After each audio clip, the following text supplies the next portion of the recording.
My name is Rena Steinzer, and I have the privilege of teaching here at the University of Maryland. I am very happy to welcome all of you to this event, which is one that we have been anticipating for quite a time. I know everyone's interested in hearing what our Attorney General-elect has to say. It's a great honor to have him here. He actually is a former client of mine. I have to associate myself with him. I'm very proud of that. This event is sponsored by the Environmental Law Program at the University of Maryland, Carey School of Law, and we are a program that is nationally recognized for training students who are ready to hit the ground running from all aspects of environmental law. And it is made possible by Ward Kershaw Endowment. John Ward and Robert Kershaw, who is now a judge, brought a plaintiff's case, and with part of what they recovered, they gave this money to the law school, and we are able to put on this program every year. We're very appreciative to them. It also was made possible, co-sponsored by the Center for Progressive Reform. CPR is a national organization of working academics who specialize in health, worker and consumer safety, and environmental issues, with special focus on the administrative system. We have about 60 scholars from California to Connecticut, and we have a small staff that makes it possible for us to do a tremendous amount of work on a shoestring. The professors are all volunteers. The staff are supported by some very progressive foundations, and I want to thank them too, because they also made this possible. So many thanks to Lynn Heller of the Able Foundation, Stuart Clark and Meredith Gerard from Town Creek, Kathy Brill from the Roush Foundation, and Verna Harrison and Pat Stuntz from the Campbell Foundation. I have the privilege of introducing Dean Donald Tobin, who will introduce Brian Frosh. Dean Tobin came to us this year. He's our new dean, and we are pleased as punch to have him here. He came from Ohio State. He has deep ties to Maryland because he used to work for Senator Sarbanes and had a lot of experience on Capitol Hill. He is a tax law specialist. He has put our ship on a new course. This is a very challenging time for legal education, and he's making us all feel a lot better about it. So we're very grateful to him. Donald?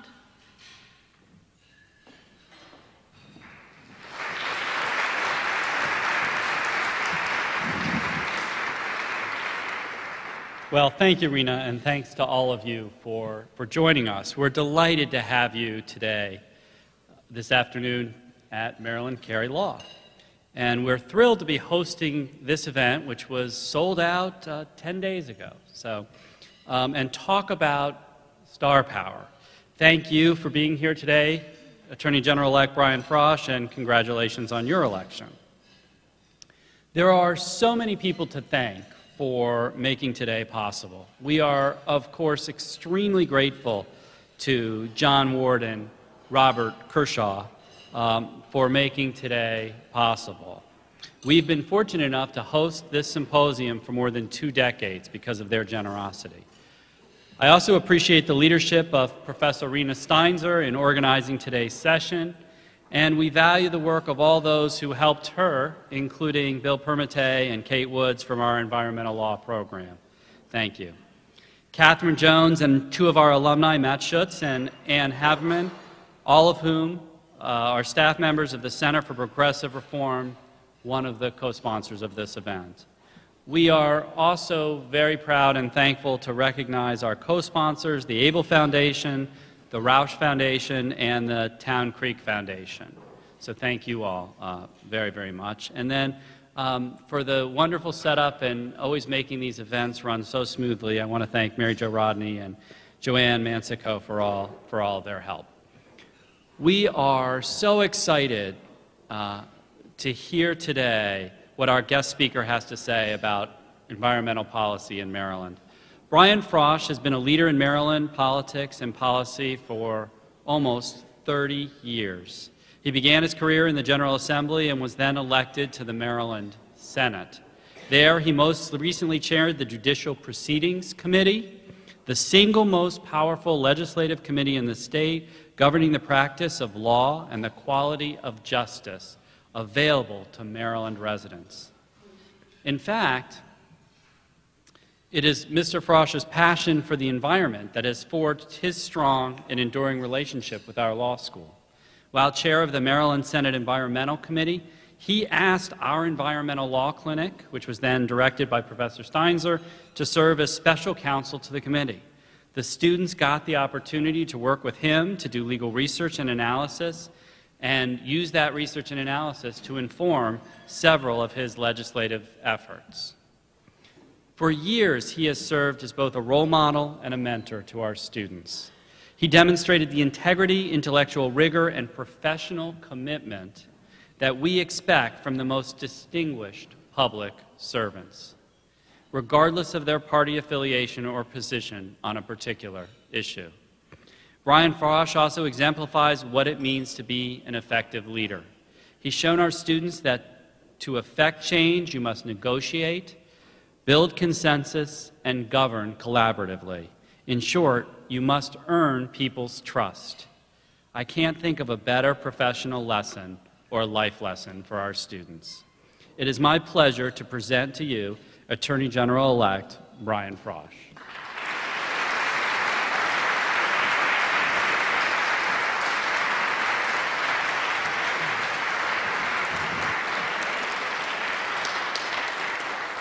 Well, first, let me say thank you very much for the invitation. It's a great honor to be here. Thank you, Dean Tobin, for your kind words. And Rena, thank you very much for your friendship, your representation. As she mentioned, I was the client of the Environmental Law Clinic for a number of years here, and I'm proud to say that during that entire period I was never indicted. They kept me out of trouble, more or less. It was a great experience for me. It was a resource that was not available to other senators, and unlike Capitol Hill, where each member has a little empire of staff, in the Maryland General Assembly, staff is at a great premium. Members of the House of Delegates don't have permanent staff. Members of the Senate each have one permanent staff member. So having the resources of a bunch of very smart law students and a law professor gave me a great competitive edge and was responsible in many ways for some of the things that we were able to do on environmental policy while I was chair of the Environment Subcommittee. I thought I would tell you a quick story about my experience on the campaign trail. And it is that I was at the Naval Academy a few months ago, and there were a number of elected officials in front of a large audience, a couple hundred people, and we're up on a dais. The governor was there, a bunch of other elected officials, and we stood to say the Pledge of Allegiance. And when we finished, there was a color guard at the rear of the audience. And they, I guess because the governor was up there with us, they fired a salute. And as soon as the first shots rang out, you could see the heads in the audience swivel around almost simultaneously to watch these guys firing their weapons. And when the last shot was fired and they shouldered their arms, all the heads swiveled around again to look up at us standing on the dais, and there was just a moment of hushed silence. I heard this woman in the front row say, "My God, they missed." So, it was rough out there. But I'm glad to have survived to be able to talk to you today about environmental enforcement. Actually, there was an article on the front page of the Baltimore Sun today about precisely this, my role and how it intersects with that of Governor-elect Hogan. So if anybody has any questions, let me say that I thought I might talk for a moment about events in recent past around the country. In the Elk River in West Virginia in January of this year, there was a spill of a chemical called MCHN, it's methyl cyclohexane methanol. And just a few thousand gallons of this chemical spilled into the Elk River, came out of a 1-inch hole in a storage tank. It essentially eliminated potable water for people living in 9 counties, about 300,000 people. This is not a densely populated area.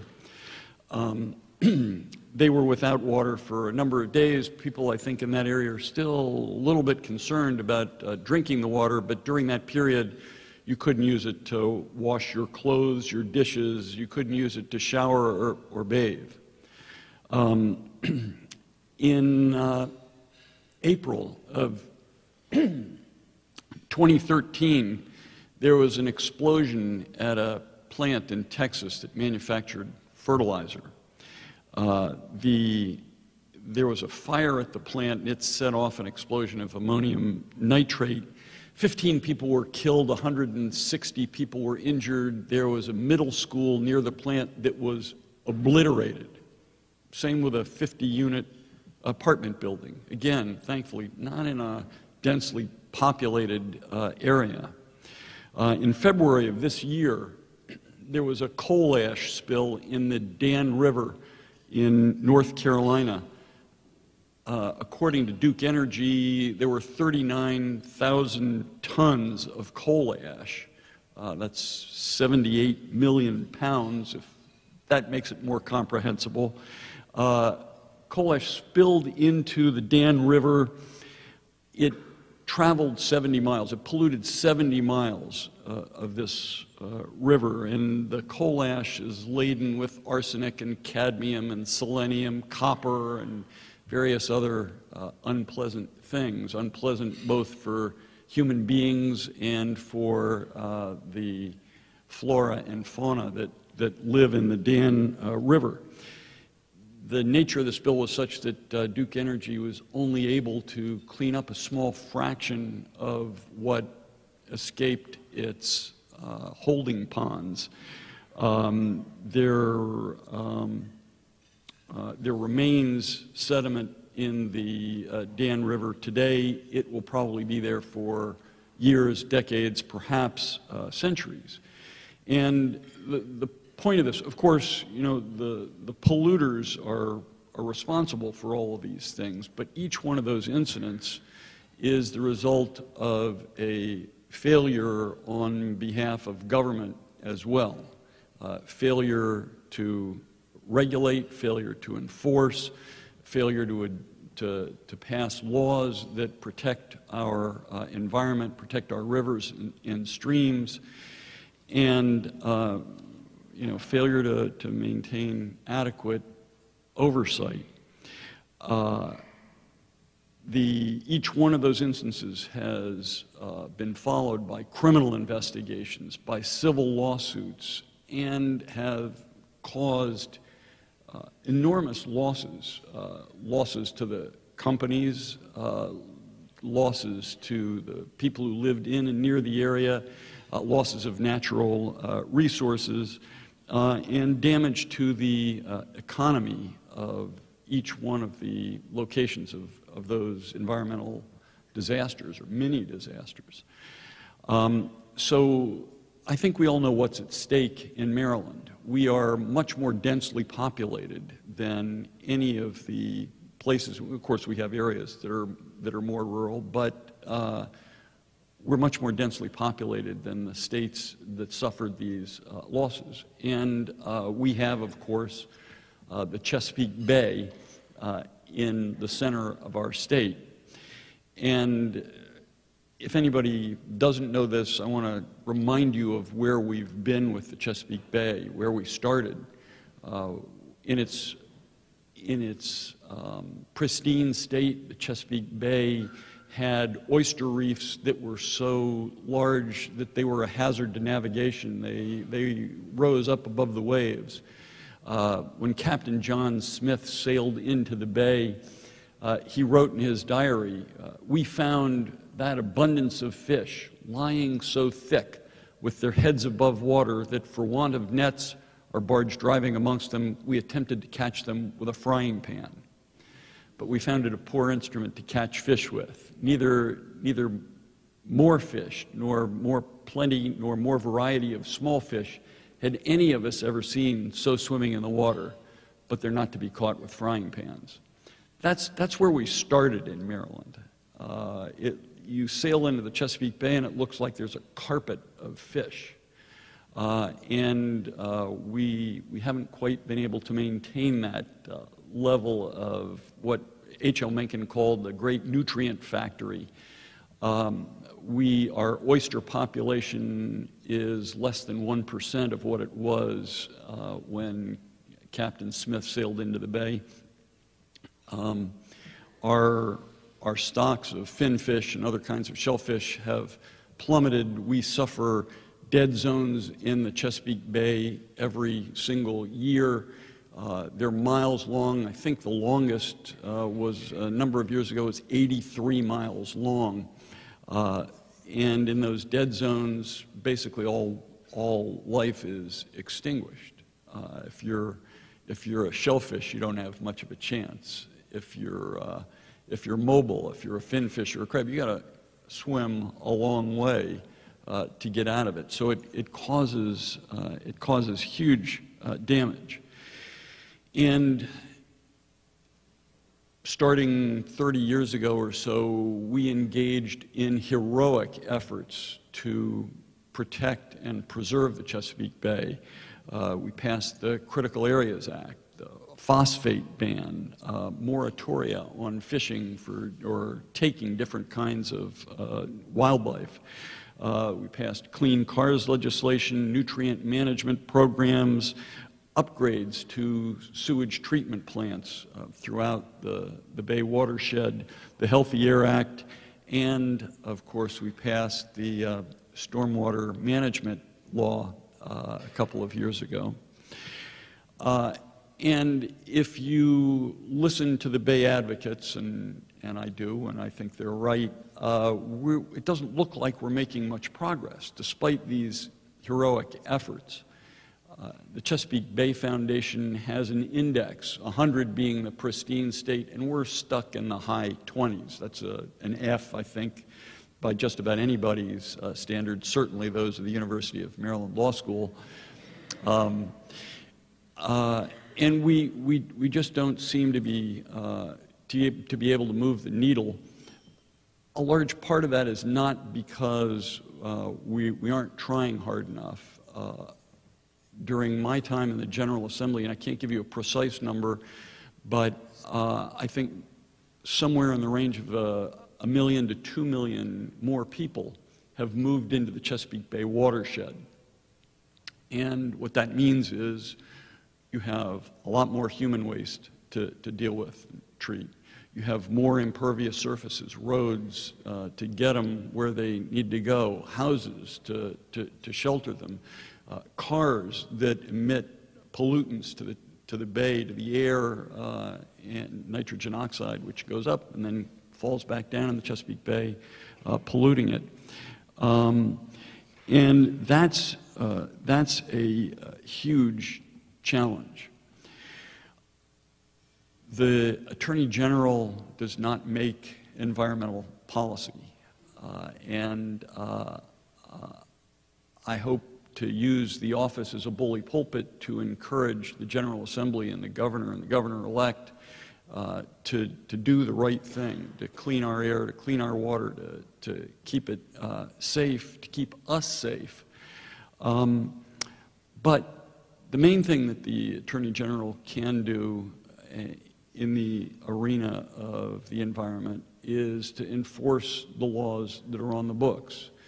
And it's an extremely important function. If polluters know that they can pollute and not pay a price for it, then they'll pollute. It's a simple law of economics. Somebody will do it. And if one business knows that its competitor isn't following the law and isn't paying a price for it, then it's a simple business decision. Look, that guy's got a cost advantage over me because I'm following the law and he's not. The Office of the Attorney General, the offices, the departments that are primarily responsible for monitoring and enforcing the law that protects our environment and our natural resources have all suffered huge budget cuts since the unpleasantness of 2008. The budget in Maryland, while it's grown in absolute numbers, has dropped in terms of the services that we provide. If you measure the resources that we give our state agencies, we have lost somewhere between $7 and $8 billion from the same services budget. That means the services that we were providing in 2008, 2009, we are now trying to perform, but with $7 or $8 billion less. And what that means as a practical matter is that the police force of the Department of Natural Resources has been cut essentially in half. The workload of the inspectors in the Department of Environment has increased. If you look at the Water Management Administration, and these numbers are a year or so old, but their caseloads have tripled essentially since 2008. When an inspector leaves, often there's no money in the budget to replace that person, and the folks who sit in the cubicles next door have to assume the duties of that person.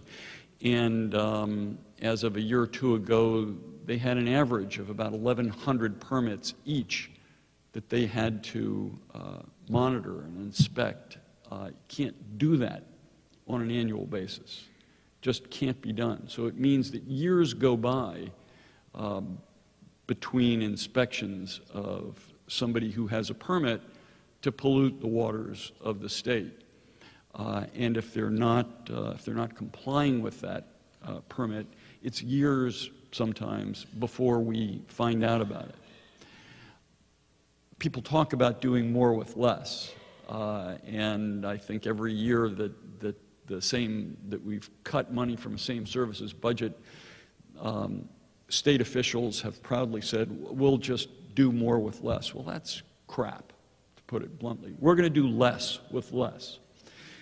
We have to be smarter about what we do, and I hope that I'll continue what Attorney General Gansler has done in trying to prioritize the enforcement efforts of the state of Maryland on environmental issues. It means that when we find somebody who's violating a permit, we find somebody who's violating the law, we have to make them understand that it is going to cost them.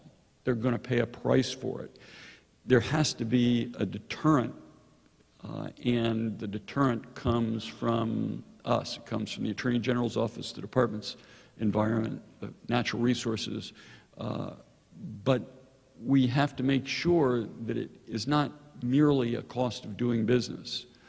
The penalties that polluters pay have to be enough so that they think twice before they continue down that bad road. It does not mean that we ignore the arguments, the explanations that it was an accident, that it was unintentional, that they were trying to do the right thing, that it only happened once, etc. All that needs to be considered. But the Office of the Attorney General and the departments have to be vigilant, they have to be tough, and they have to go after the folks who are committing the most intentional, most serious, most dangerous practices. And perhaps that means ignoring some of the violations that are less consequential for us as a state, as a people, less consequential for our natural resources. But it means that we have to be aggressive and have to pursue vigorously those who commit serious breaches of the law. Let me just say that I don't expect that we're ever going to be able to catch fish with frying pans in the Chesapeake Bay. But I can promise you that as Attorney General, I will do everything that I possibly can to help leverage the resources that we have to have the maximum impact on protecting the Chesapeake Bay, on enforcing the environmental laws, and I will fight like hell to protect the health and safety of Marylanders. Thank you very much again for the opportunity to be with you, and I don't know whether we're doing questions or we're doing easy questions. Professor Steinzer.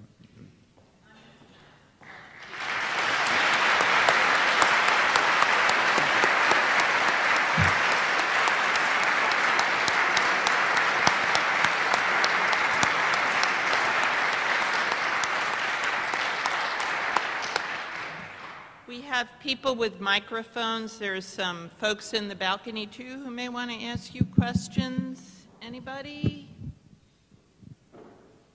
He's so convincing. Yes, ma'am.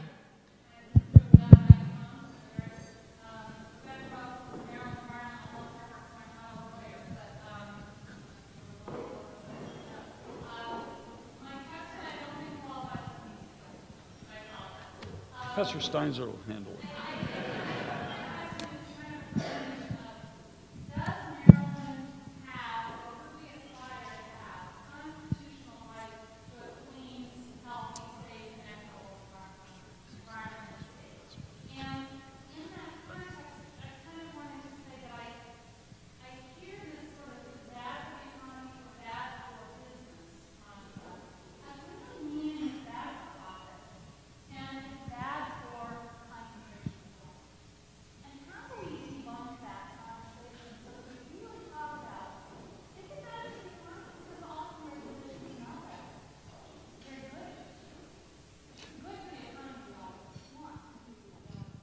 Right. Well, I think the bottom line is protecting the environment is good for the economy. I mean, you have these hidden costs when people pollute.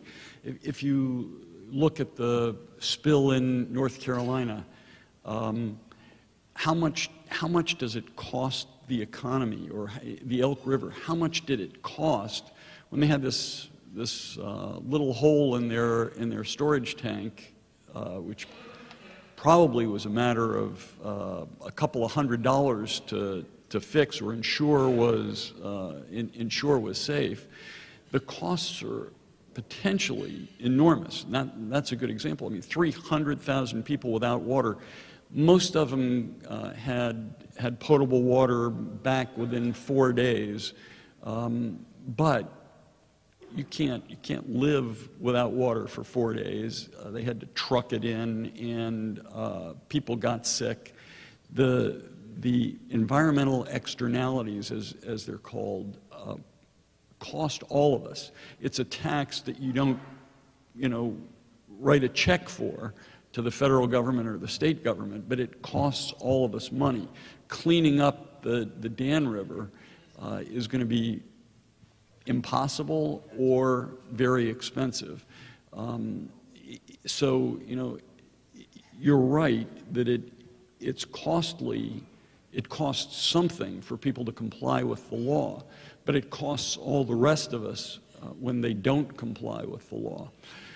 Moreover, I think that it costs honest businesses when polluters break the law.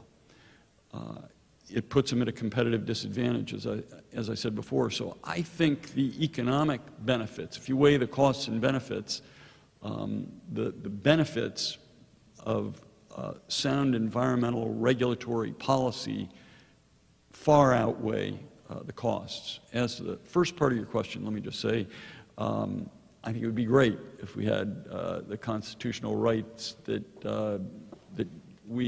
you suggested that we aspire to. We don't, but it might be a very good thing. Yes.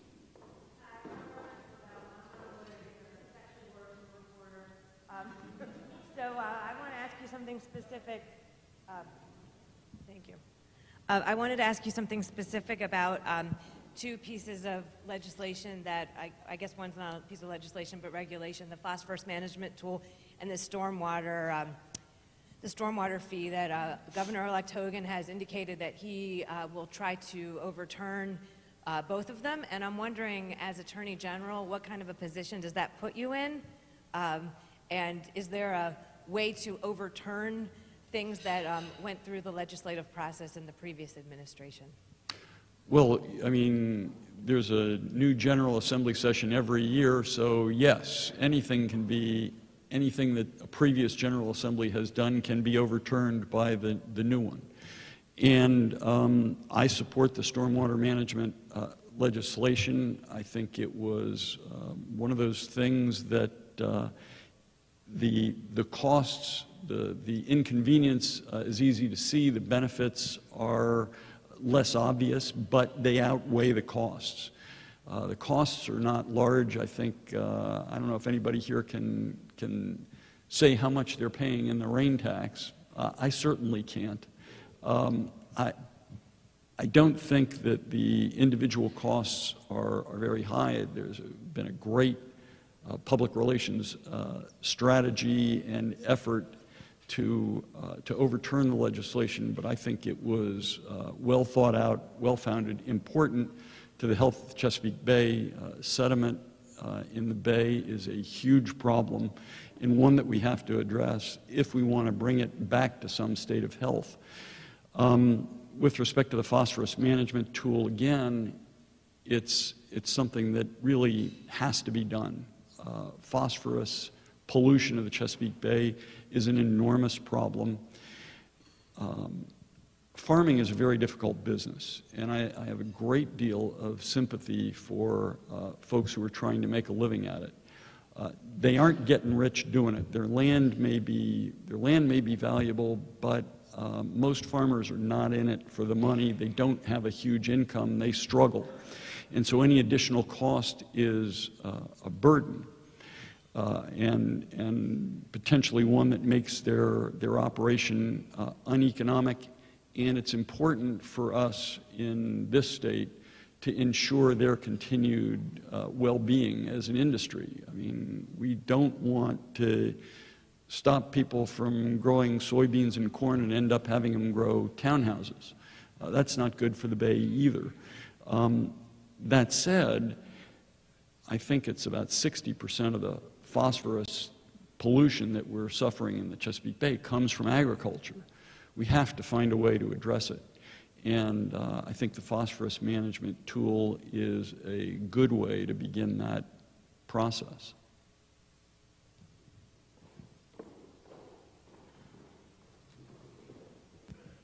Hi, Fred Tutman from Patuxent Riverkeeper. As an on-the-ground advocate, I continually run into a tension between the MDE, the regulatory agency that the agency you're about to take the reins for, will provide legal representation for, and that tension often consists of an under-resourced regulatory agency that sometimes lacks a bit of gumption, but it's also driven, as you well know, by an executive, well, by the governor's office. Is there some paradigm or some golden rule, because you're obviously going to collide with that as well, enforcing the law, but also dealing with the internal politics and practical tension that exists between these two different roles. How do you intend to navigate? I'm not obviously trying to put you on the spot, but goodness gracious, if you had the answer, maybe we could all apply it too. So what's your sense of how to deal with that? It's a real problem. Yeah, I mean, yes, it's a problem. Tim Wheeler's article in the Baltimore Sun explores it in depth. I don't expect to agree with the governor-elect on every issue, but I'm the attorney for the governor. I'm the attorney for, or will be, the attorney for the Department of Environment, and it'll be my job to represent them. That doesn't mean I check my thoughts, my beliefs, my opinions at the door, and my hope is that we'll be able to cooperate. I am sure that the governor-elect and the Department of Environment will not want to countenance breaking the law. I mean, the job of the Attorney General's office is to enforce the law, and if you've got people who are criminals, if you've got people who are disobeying civil orders, rules, regulations, I can't believe that any chief executive of the state of Maryland will countenance lawbreaking. So I think we'll be able to find some common ground, and I think we'll be able to agree that people who break the law ought to pay a price for it. It's good for society, and it's good for business. I'm another one of those reporters. The Chesapeake Bay Restoration Program, the mandatory program that the EPA and the states have done, it's a mandatory program. First question is, as the Attorney General, do you have any power for sort of seeing that things are done, or is it just the bully pulpit advice side for being a state Attorney General in terms of meeting the requirements of that mandatory restoration program? Well, there are federal requirements that are imposed on the states, and the Attorney General has the job, in part, of enforcing those regulations, those laws. So, yes, I expect to be playing a role in carrying out the federal prescriptions.